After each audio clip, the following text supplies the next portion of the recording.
Hi folks, welcome to another session of CFO Plans Fireside Chat. Today I'm meeting with Vivas Kumar, CEO of Mitra Future Technologies, Mitra Chem for short. We are sitting here in the Mountain View corporate headquarters, right around the corner from Stanford University. The Mitra Chem is into disrupting the battery technologies as applicable to transportation and energy storage. It's quite interesting. We'll get into the details of all that. I would like to cover a bit about the company, a bit about Vivas himself, and a little bit about company's current stages. And then we'll get into a bit about, if we have time, the team building, how all this happened, and how it came to be a little bit. So stay tuned. Having said that, Vivas, good to see you, man. Yeah, very good to see All you. right. Thank you for coming up to our headquarters, and Absolutely. thank you all of us for joining us. All right. So let's start with the company and like what we are solving, right? So let me say this first. I got my electric car about 4 years ago, little over 4 years ago. So over the 4 years, when I got my car, I love the car, but the range is 360 miles fully charged.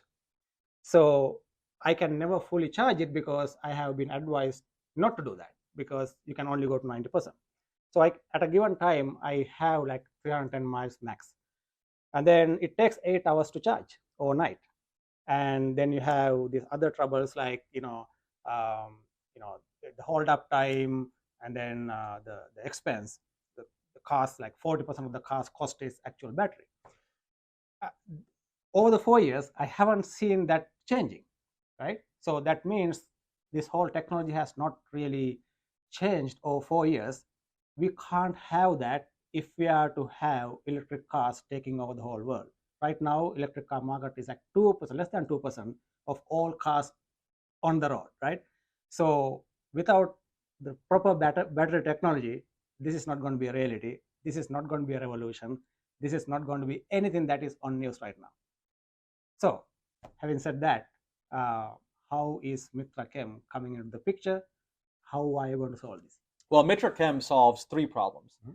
The first is speed. We use an in-house artificial intelligence advantage to significantly reduce the design, build, test cycle time to bring a battery materials product from lab to market. The second is a focus on iron-rich cathode materials, which are safer, cheaper, and come from cleaner supply chains than your traditional Western nickel-rich solutions.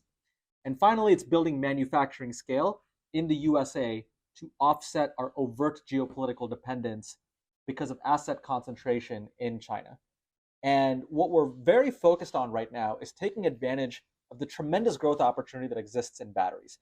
Lithium-ion batteries have transformed into being a platform technology for energy storage.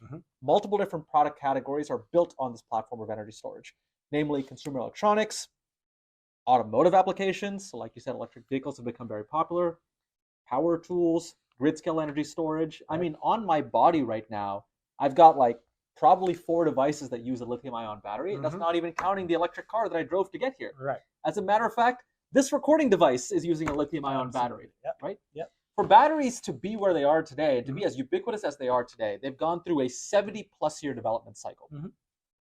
And yet, today we're still at the beginning, and we are still at the cusp of a much longer term revolution of batteries enabling portable energy storage very, very cheaply so that we can go and combat climate change. As a founder, I can see that's coming out of your heart. You know the whole thing. By the way, folks, I encourage you guys to go and watch Viva's presentation at Stanford. It goes deep into not only the technology, why the technology exists, and how this is going to like take over the world. Probably 2 hours, but don't miss a second of it. It's great. It's on the LinkedIn page and on the mitrachem.com site. Go check it out. So, but today we are not going to talk to that end. We'll talk more in general. So, so when you do this, will these problems disappear? Like the things I mentioned, for example, while you are getting away from nickel and cobalt, so while you get away from those materials and go into iron-based cathodes, will it increase the range? Will it decrease the charge time? I mean, those are the real consumer concerns, right?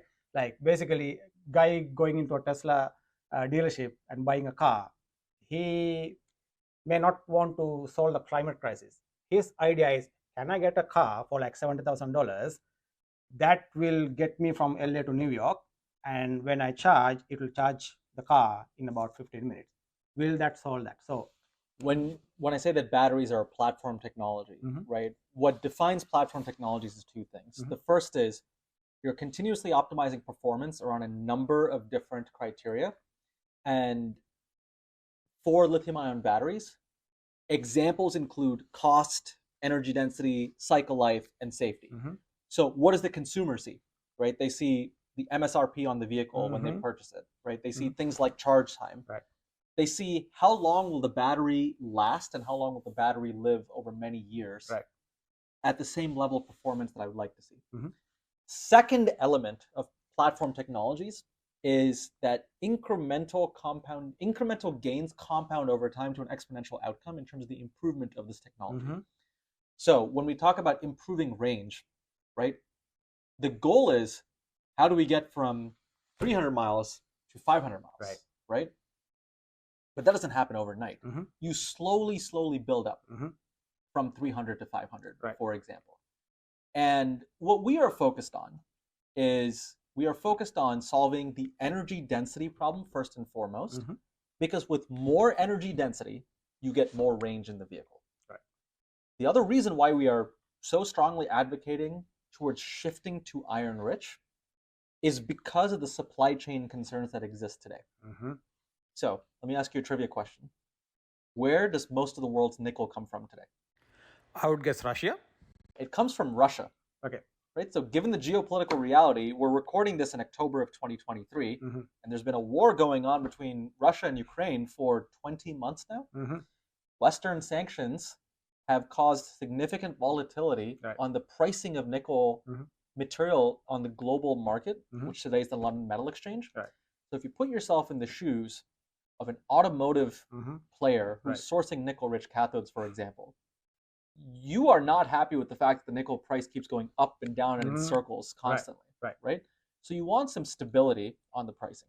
When you can do that, and you have the peace of mind that the volatility is reduced, then you can start optimizing on engineering problems, like how do you increase energy density so that customers are satisfied with the increasing range? How do you improve charging capability, right? And the way that you improve charging capability is, it's not a matter of how fast can you charge, it's a matter of how can you reach the optimization point between charging quickly and not charging so quickly that you degrade the material over time, right? So Mitra Chem is focused on making cathode materials. So inside of a battery, you've got a cathode and you've got an anode. One's the plus, one's the minus. Easy way to think about it. Cathodes are the most expensive part of the battery, but they also define the performance of the entire battery cell when you measure according to things like cost, energy density, cycle life, and safety. And so for us, the question is, how can we get a higher energy dense cathode first and foremost, and then start to worry about other questions like how do you get to better fast charging? But it's also not fully our responsibility to solve all of these problems. We fit into a broader system, which is the battery cell and the battery pack. And within this broader system, there are other technologies that can also work in tandem with ours to go out and optimize according to these questions that you're asking. So folks, Vivas talked about a platform company. This is a platform company. So good way to think about this is think about the transistor, right? When transistor came out, I think you talked about this at Stanford presentation also. Yes. So when the transistor came out, the usage was very limited, maybe for the radio, maybe for like, early stage TV. But now you can see without transistor, we wouldn't be doing this video, for example, right? I mean, it propagated so much into newer technologies. Then latest chips came out of that platform technology, right? So on your body right now, you probably have 5 or 6 devices that have a transistor. Exactly, right? So that's what the platform company is. So this is the platform company of the batteries, right? So without that, you can't get into like product stages or the feature stages of the the outcome, right? So that's what it is. This also leads me to think, you spoke about there's a demand pull because more and more people want electric cars, want energy storage. I do have batteries on my wall, also like our home is pretty much self-sustained. But again, like I can't imagine a world where everyone wanting to do that, but not having enough capacity to do that, right? So it's not just the solar power. Like unless you have a way to store it cheaply, you can't do that. So that's a demand pull, of course. Then there's a technology push, right? So technology is, like we said, is improving, month after month, right? So I can actually see a third component, which is the cultural shift, right? So there's government policy supporting it. There's the younger generations, I would say, the people who are becoming adults today, they don't want how their grandpa used energy. Like they Yep. want newer ways of doing this. So there's a cultural shift into this. So this is great time to actually, is the old saying, be at the right place at the right time. Yes. So I think Mitra Chem is right there at the right time. So I hope this is going to be like all your plans will come to fruition. That's great. So that's company. So let's move let's talk a little bit about Vivas himself.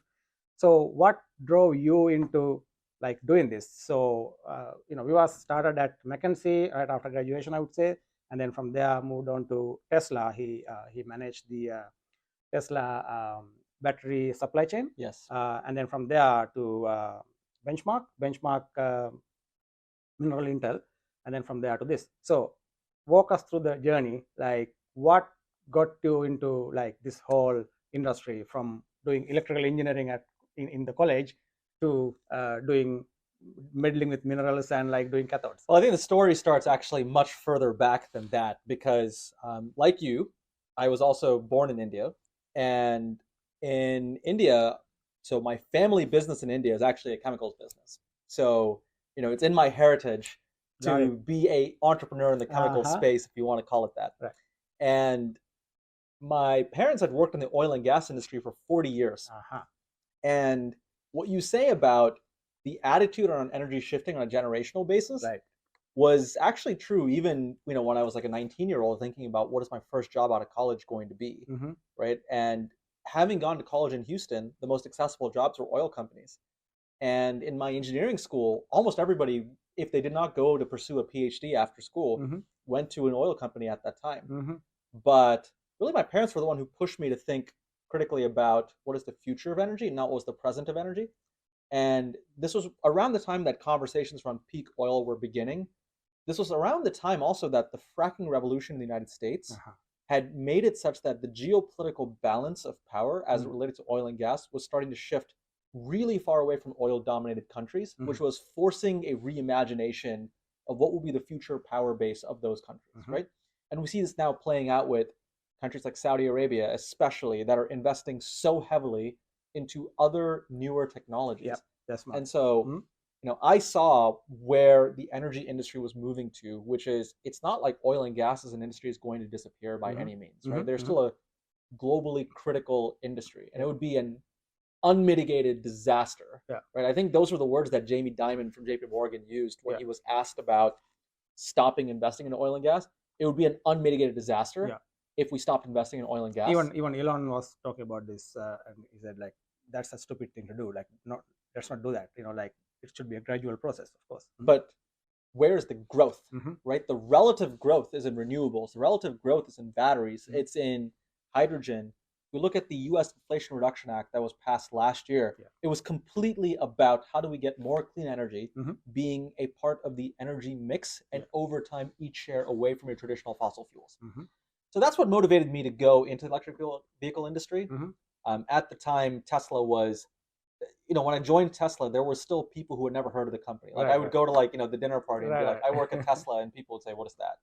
Right. And now the story is a little bit different, and props to my former colleagues and to Elon and the leadership team for building the company that they have built now.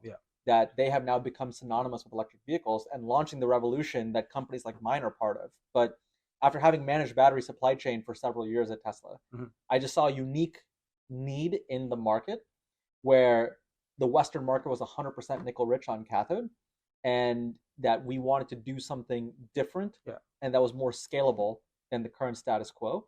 And the time to bring a product to market was 10 plus years.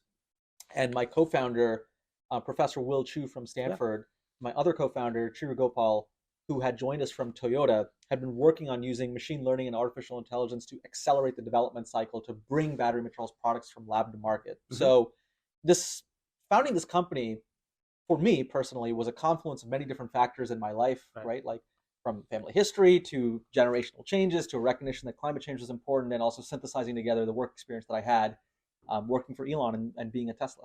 That's a very interesting story. I think first time you actually publicly said this, for everyone, like how you came to be in this place. So pretty interesting. Okay, let's move back to the company. So funding stages. So before funding, of course, you touched on your co-founders a little bit. So what was the light bulb moment? What was the moment you realized, okay, this is what I need to do? And then from there, how you convinced your co-founders? These are, co-founders are well established, highly reputed, Stanford background, IIT background. They could have been asked to do something by million other people, right? So why they came to Vivas, right? So why they joined you, and then from there to Series A, Series B, how you convinced your investors to raise 80 million so far. So touch on that story, like from the beginning of, on one day sitting in a balcony, or going, okay, this is the moment.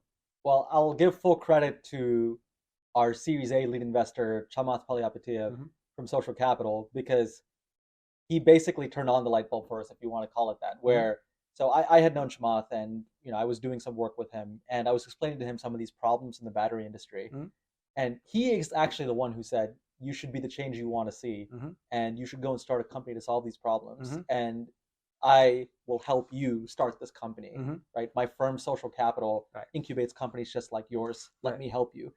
And when you get an offer like that, right? But he said it in a much more like, you should do this, like, you can't say no. He felt the urgency. No, it's not that you can't say no. It's that he said, you should feel the urgency to want to solve this problem. And if money is the thing that's stopping you, then I will solve that problem for you, right? So Social Capital incubated this company from scratch. Nice. And now we've grown to being a post-Series B company with this headquarters where we're sitting, with operations and people that we have in many different parts of the country now as well. But for my co-founders, they knew that this technology problem was an important problem to solve. They just didn't understand the commercial applicability of the solution that they had until I met them. Right. And likewise for me, I knew that there was a problem that needed to be solved. I just didn't realize the technology to solve that problem existed. So it was a great confluence of commercial, strategic, and technology thinking, which is the basis of any great technology company, right? Like we're not building anything in a vacuum. Right. My co-founder is a professor at a world-class university. Right. He does not need to start a company to solve the problems that he wants to solve. It's just that what we are doing here is the next evolution of the type of work that could be done in an academic research lab.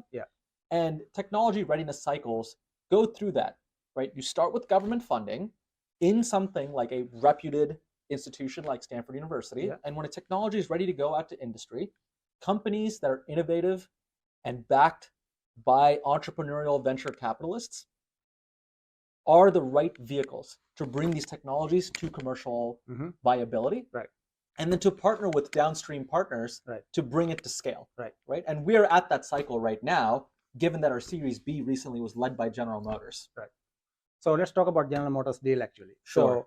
So huge achievement, right?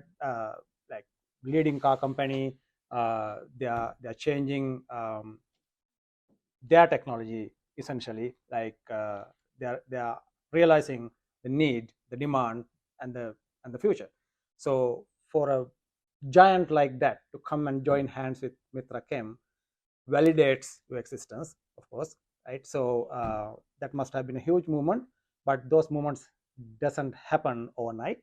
Mhm. So you must have been working on this for some time, and then to convince them, okay, not only you have to go to this technology, when you go to that technology, we are the people to join hands. How did that happen? We actually had conversed and collaborated in some form or fashion with GM for 18 months Right. before we closed the Series B with them. Mhm. And the beginnings of the conversation had nothing to do with fundraising. The beginnings of the conversation were just that, you know, we knew that we wanted to play in the automotive industry, and Mhm. obviously there's a very small number of highly concentrated winners that have already emerged in the automotive space in the US, Mhm. and General Motors is one of them. Right. So when we got to talking to them, it was more of needs discovery and customer discovery for what they wanted to solve. Right. What we didn't realize is the strategy around technology internally was starting to shift at General Motors as well, Mhm. where they were thinking about portfolio diversification Right. away from nickel rich. Right.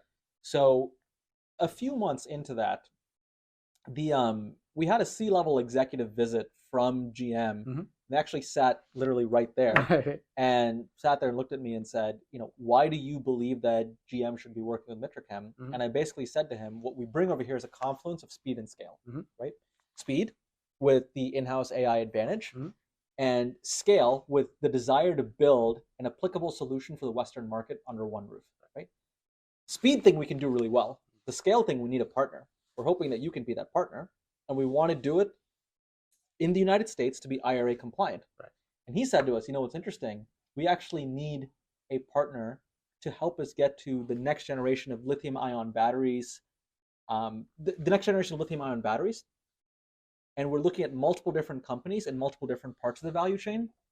The one part of the value chain where we're really missing an entrepreneurial partner is cathode. And where we want to shift our cathode strategy is to think about future iron-rich cathodes as well. Mhm.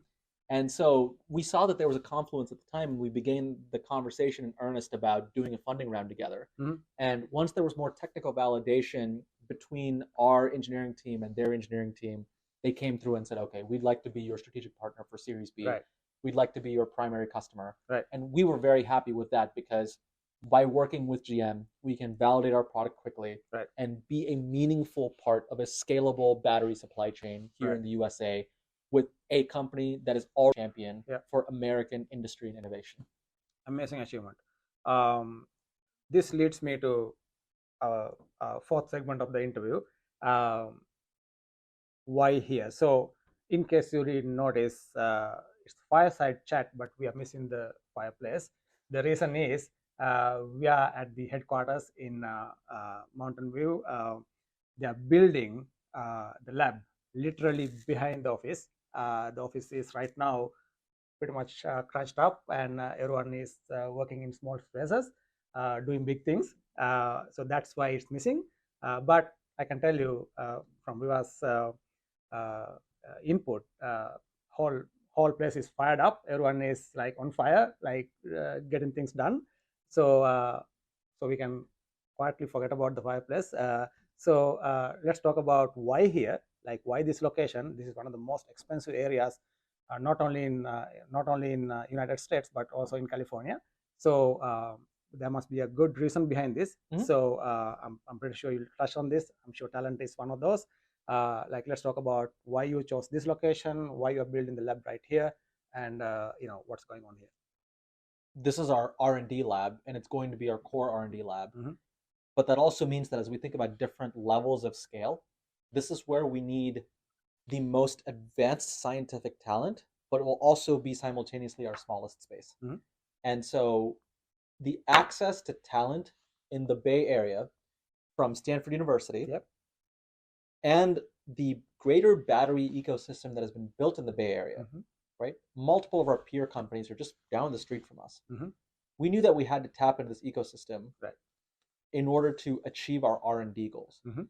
Furthermore, you couple to that the financial ecosystem that's here for venture capital Mhm. at the early stages of technology de-risking, especially for difficult technologies like ours. Mhm. We knew that this was the appropriate place to start the company, Right. even though California is a more expensive jurisdiction than other places. Mhm. As we're thinking about larger and larger scales, Right. building pilot plant, building manufacturing, right? Building second, third, fourth R&D centers. There's no guarantee that we'll do it in California. Right.